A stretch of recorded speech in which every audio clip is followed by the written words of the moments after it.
গাজীপুরের দক্ষিণ খান এলাকায় এখন সুনসান নীরবতা। যৌথ বাহিনীর অপারেশনকে অনেকে স্বাগত জানালেও এলাকায় বিরাজ করছে আতঙ্ক।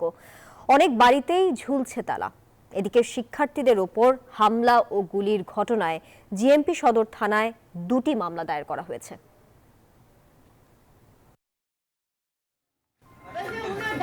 রাস্তাঘাটে নেই তেমন লোকজন, চারদিকে শুনশান নীরবতা।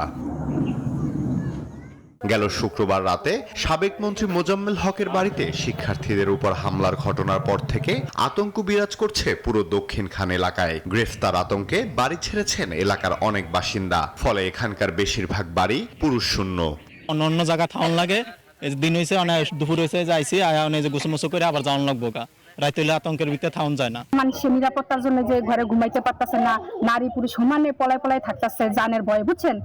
স্থানীয়দের অভিযোগ, ঘটনার রাতেই পুলিশ অভিযান চালিয়ে বেশ কয়েকজনকে আটক করেছে। শনিবার ভোর থেকেই এলাকা ছাড়তে শুরু করেন অনেকে। প্রশাসন পুলিশে আমার ছেলে লয়ে গেছে, আমার 2 ছেলে নিচে, আমার বোন নিচে, ওরা আমাকে পাইলে তো নিবোগা। মানুষ তো আতঙ্কে পুলিশে আসার পর থেকে এখন আর মানুষ নেই।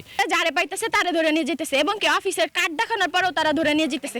এদিকে শনিবার রাতভর যৌথ বাহিনীর অপারেশন ডেভিল হান্টে গাজীপুর জেলা, মহানগর পুলিশ, র্যাব ও সেনাবাহিনীর সদস্যরা অংশ নেন। বিভিন্ন অস্থিতিশীল পরিস্থিতি সৃষ্টির জন্য অনেকে বিভিন্নভাবে পায়তারা করছে। সরকারের তরফ থেকে যে অপারেশন ডেভিল হান্টের ঘোষণা দেওয়া হয়েছে, সেই ঘোষণার অংশ হিসেবে আমাদের অপারেশন পরিচালনা হচ্ছে।